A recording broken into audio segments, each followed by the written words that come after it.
Thank you, Mr. President. Every year, we go through the same routine, the same tired resolutions villainizing Israel, laying bare the UN's bias and prejudice for all to see. But let me remind you how this all started. 77 years ago, this assembly voted on the United Nations partition plan, a moment that offered Israelis and Palestinians alike the chance to live side by side in peace. Israel said yes.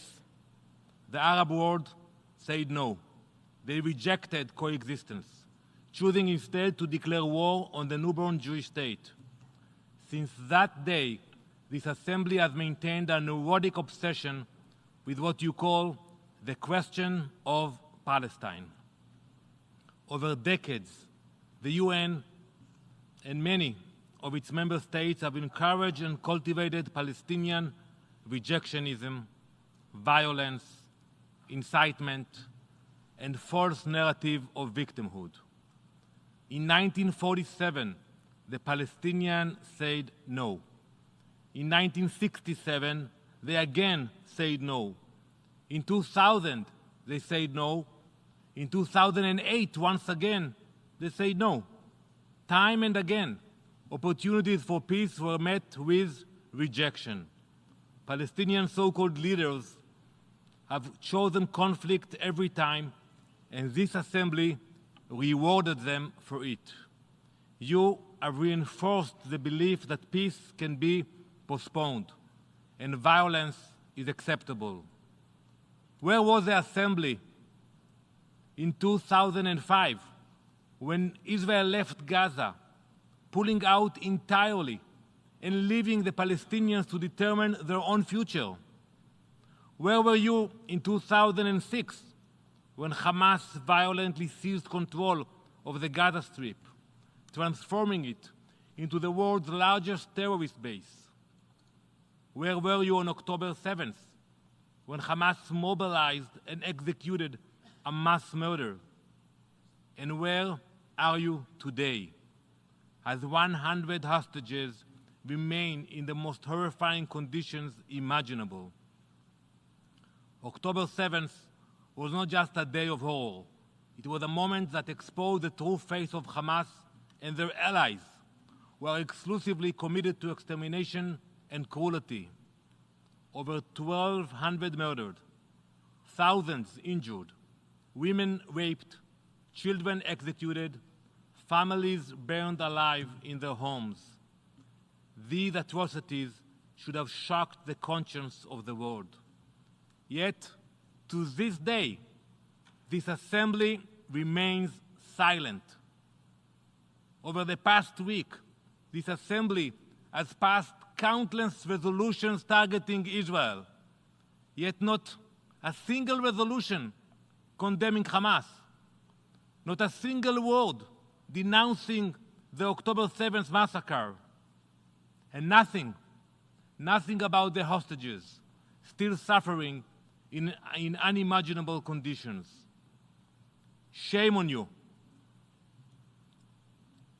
Instead of confronting these crimes, the UN continues to enable Palestinian rejectionism. This betrayal of peace has no end that we can foresee, unfortunately. But we see very clearly where it begins. It begins in the classrooms. If there is any doubt about the systematic indoctrination of hatred, allow me to share an example of a Palestinian 5th grade textbook.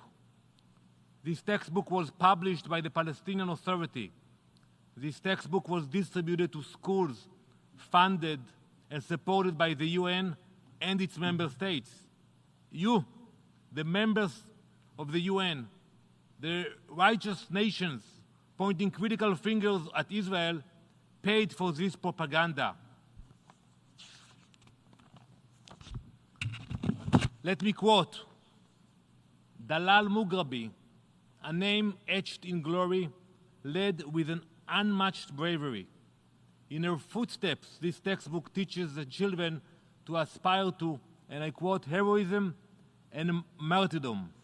You see her picture.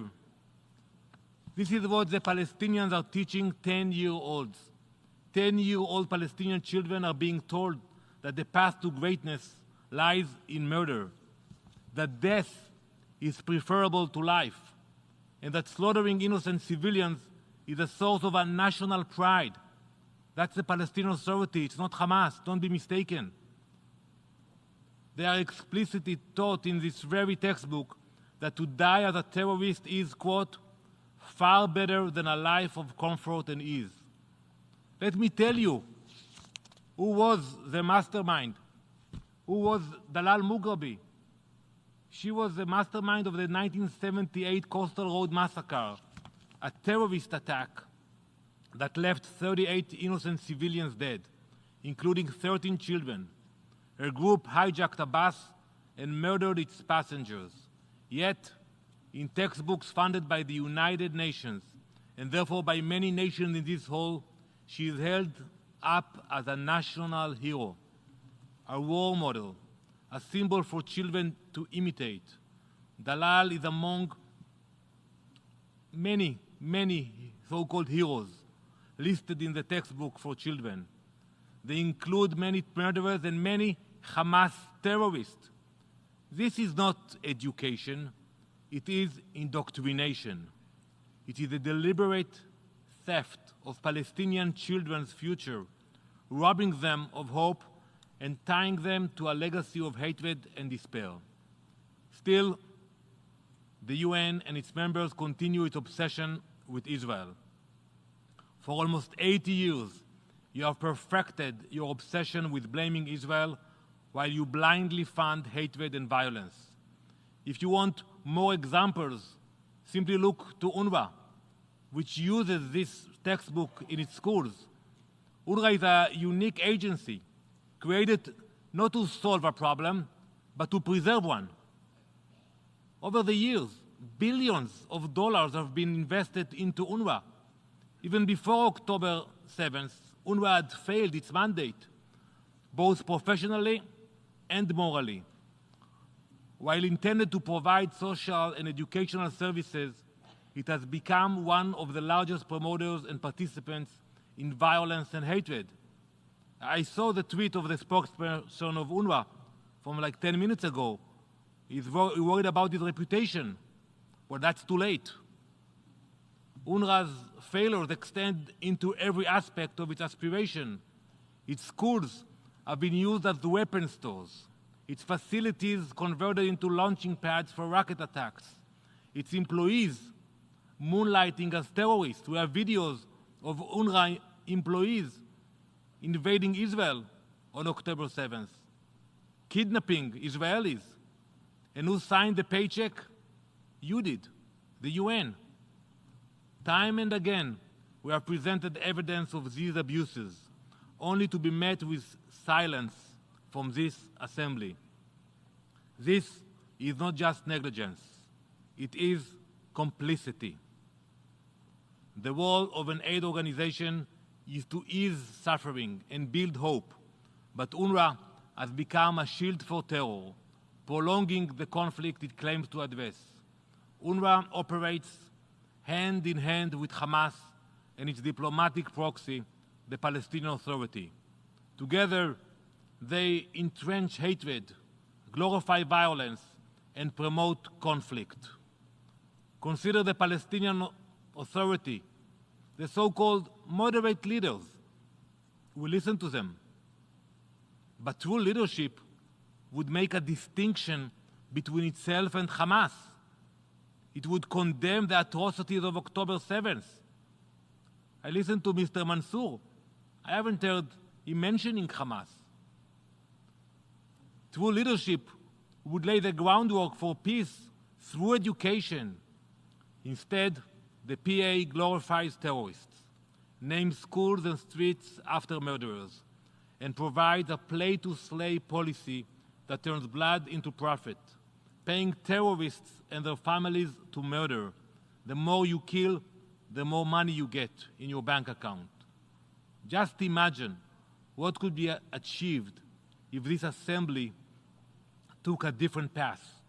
Imagine if the billions spent on promoting hatred and violence were redirected toward building schools that teach peace, hospitals that heal, and infrastructure that connects rather than divides. Mr. President, 77 years ago, when the partition plan was proposed, Israel chose peace. The other side chose war. That pattern of rejectionism continues to this day because of the UN's indulgence of incitement and its refusal to demand accountability. Israel is a nation of peace. We pray 3 times a day for peace. We have demonstrated our commitment and ability to peace through our treaties with 6 Arab nations. We used to fight with them.